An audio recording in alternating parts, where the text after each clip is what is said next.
Okay, so let's get started for today. I'm going to take a look at two 14-day challengers. So the most important announcement really is the masterclass release. I'll be uploading a bit more information on that, like what is a masterclass, why should I get engaged in a masterclass schedule, why should I take on the challenge. Well, all of that stuff, I'll be making a video very soon answering all of that. It'll also give you little clips and sneak peeks into the masterclass and what is in it. But my masterclass basically is a portraiture, front view, portrait, multicolor masterclass. And it is comes with a mini book detailing all the lists and all the things you could possibly ask about the process. 4 hours of footage. And one of them, the most important one obviously, is how to paint the portrait in grayscale. And the second one, the shorter one, which is an hour and a half, is how to paint in skin colors and different skin tones and what they require. It comes with my brush sets. It comes with the masterclass PSD file that I used. It comes with a 3-month study schedule. That 3-month study schedule is really important because it basically gives you a week to do each 14-day submission. And it's actually really the perfect reflection of what my private students do with me. So it's like a clone of their study schedules. 1 portrait a week, form studies, master studies, and they're all basically, as the weeks develop, assignments get more and more complex and more difficult, and but it is very beginner friendly. The entire thing is beginner friendly. You basically start with a sphere and end up with the faces that you see here. So it goes through every possible step, like from the Big Bang all the way down to actually having a portrait. So it is extremely beginner friendly. It is good for students who are advanced as well, if they're looking for that final push in their realism. It covers polishing, it covers edge control, it covers contrast control, you name it. My masterclass has it. It is everything I have trained for and learned in the past 10 years of teaching. And if you want to know what the 14-day challenge is, just go to istebrak.com and click on the community tab and scroll down. Basically it's a portrait challenge, and every piece that you paint should be submitted to our community. So go to the Reddit icon on the top right, and that'll take you to our community where you can submit your work for critique. 14-day challenge is painting a portrait 14 days in a row, or 14 attempts in a row, 3 days each. It doesn't have to be 14 consecutive days. The point is that it's teaching you how to be consistent with your work, how to be consistent, how to have better discipline, how to show up to the canvas. When you have that checkpoint, when you have that like check line, that finishing line, it's really important. It really helps you be a little bit more goal oriented. Gore oriented. Don't be gore oriented. And I mean, if you want to, if that's your style, go ahead. Anyway, so then you paint that portrait 14 days in a row, and then you start to see improvement. And the key between each portrait, you have to get a critique. The key is the critique. And you have to make sure that you get good critique, not just compliments from your mom and dad and your friends. It's actual critique. Hey, this looks off, this looks weird, blah, blah, blah. They don't even have to be artists in order to critique you. They could be just regular, normal people who don't do art but can still see, because they have an inner instinct, a visual instinct for what looks right and looks wrong, looks off, looks normal. They'll be able to tell you that looks a bit weird this way, that looks... Most of the time, non-artists are right about what they see. They're pretty honest. They'll surprise you how much they can see. So it's not just about getting a really more skilled than you artist to critique your work. That's not the secret. You can get artists from all levels, skill levels lower than you, to critique you.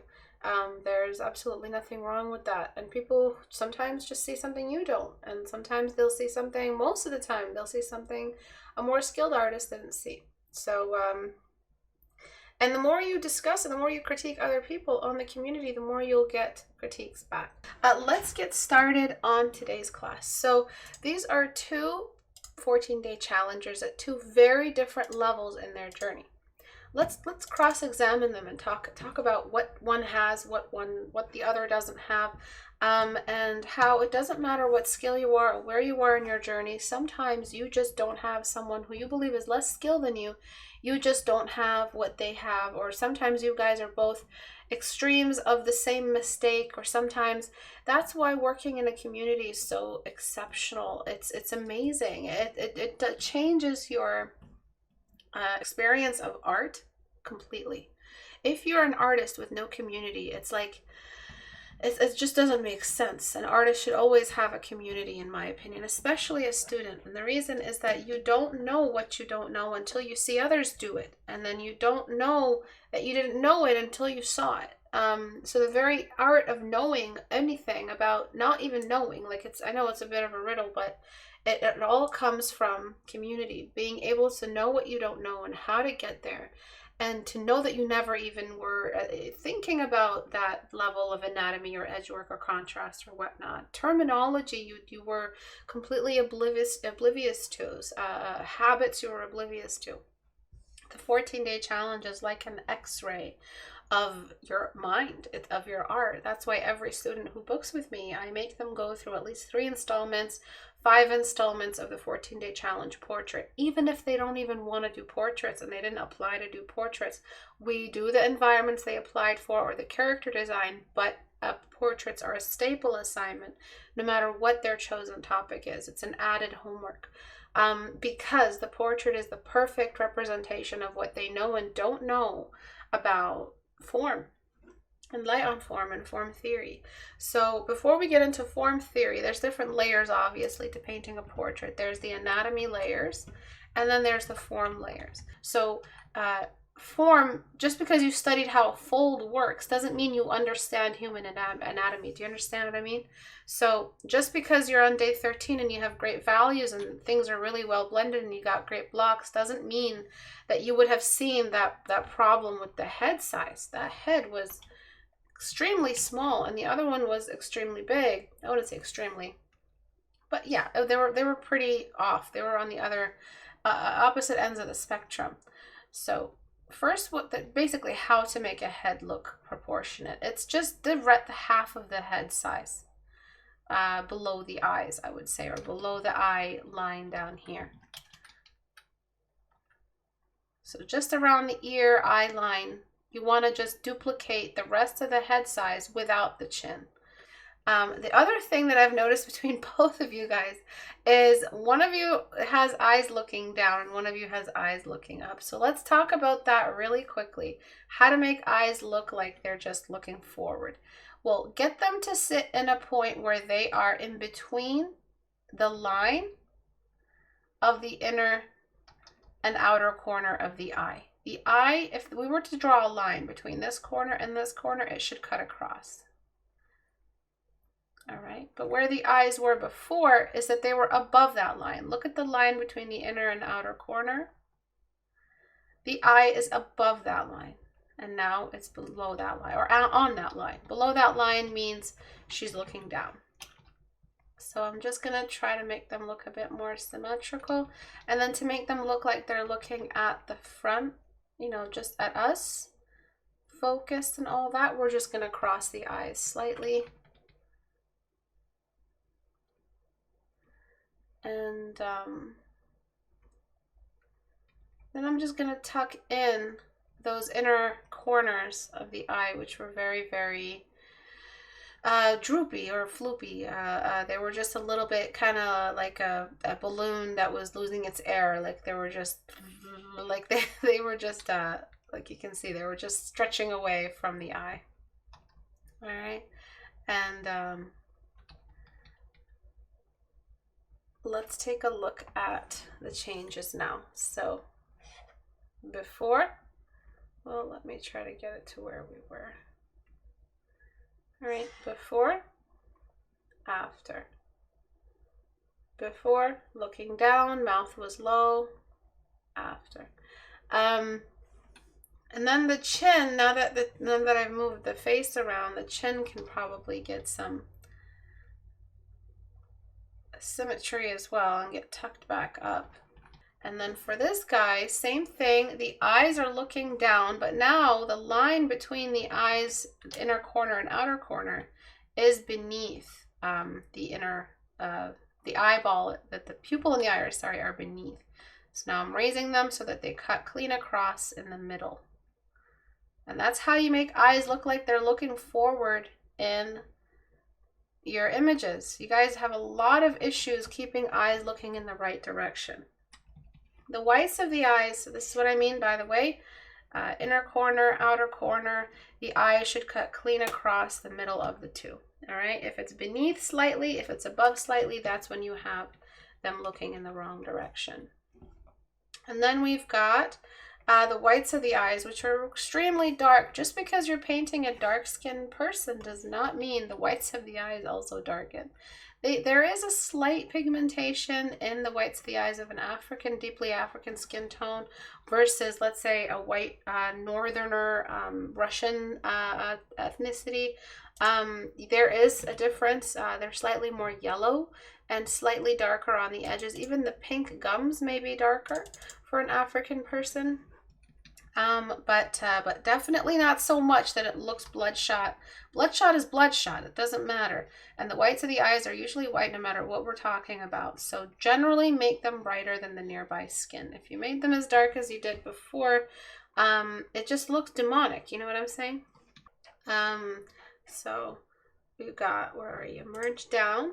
See that? So look at your patchwork. Look at the cheekbones. Your cheekbones had highlights below the cheekbone. Why? The cheekbone is facing the light, so we redirected that back upward, and then now you can add blocks for the highlights, but only at the tops, up here and here. This is the part that can catch the light, that can get those highlight blocks. All right, so this is blocking highlights. And if you are having trouble with your 14-day challenge, that's why I called my masterclass the 14-day challenge companion class, because it takes you through every step. Every possible block you could block on the face is listed to you, ready to go. You just have to do the act. You just have to do the action. It separates mid-tone blockers from highlight blockers, the list on the text that you get, the PDF mini book. It's everything you may need. It's the perfect companion to taking on the 14-day challenge, perfecting your portfolio, perfecting your portrait so your portfolio has a strong spine to it. I believe, it's just my belief, that every great portfolio, the most strong part of it, the strongest part of it is portraits. You can tell when you are when a portfolio, when it has weak portraits, you can tell that this is a real, this is a really technical leaning portfolio. It's almost like an architect's portfolio. It's got less world building, because a world needs people, and if you don't have portraits, what do you have? You have just technical, like, blueprints, like, that's it. I believe, it's my belief, that if you can paint people, you can paint a world. Of course, there's environments and atmosphere and perspective and all of that. All that's beautiful as well, and all that should be in a portfolio, but it's the portrait really that does all the work. That's why I spent more time talking about portraits than anything else, because we want to make people characters, tell stories, build reflections of ourselves on the canvas, and the best step to take towards that is the 14-day challenge. Challenge yourself, perfect your portraits. It doesn't take a long time to fix your portrait skills. Especially if you already have a history of art or sketching and all of that. The more skill you have going in, the easier the challenge will be. And honestly, the opposite is also true. When you have zero skill going in, it's much easier to teach a student who doesn't have bad habits, because we could just start from the ground up. I think everybody can draw an eye. Everybody can draw two curved lines meeting at 2 points. Anybody can do that. It's not impossible. And then if you can do that, you can add blocks for each one. You can understand the sphere. You can understand the light on form. It's not impossible. What is difficult is discipline, is hard work. It's the same thing that would challenge you anywhere else. Working out takes dedication. Any goal that's long-term takes a lot of vision and dedication and faith. So if you don't have any of that, you're going to have a hard time doing a 14-day challenge. How do you get that? How do you get faith in yourself? How do you stay goal-oriented? How do you believe in long-term goals, long-term decisions? How do you believe in the unseen of the future? And what it might look like if you applied a little bit of work towards it every day. You do it by challenges like these. You do small things every day towards a common goal, and then time will pass by anyway, and you'll end up more skilled than you ever imagined. So believe in that. That's why it's 14 days. And that 14 days is nothing. It's just me tricking you into developing a habit. It takes 2 to 3 weeks to develop a habit. So it's just that 14 days is going to turn into 6 months of discipline. Those 6 months from now, if you did a painting a week or painting every 2 weeks, who knows what your skill will look like? It will just skyrocket. So believe in your work, you guys. Let me show you the before and after for both pieces. Two completely different skill levels. You can see the size of the head and the placement of the eyes. And then I could just show the eyes before I got rid of them. You can see that they had similar issues, but were two completely different points in their journey. And for this one here, very skilled artists, but some strange decisions with their canvas and with their lips and eyes. What were you doing? We're using a reference.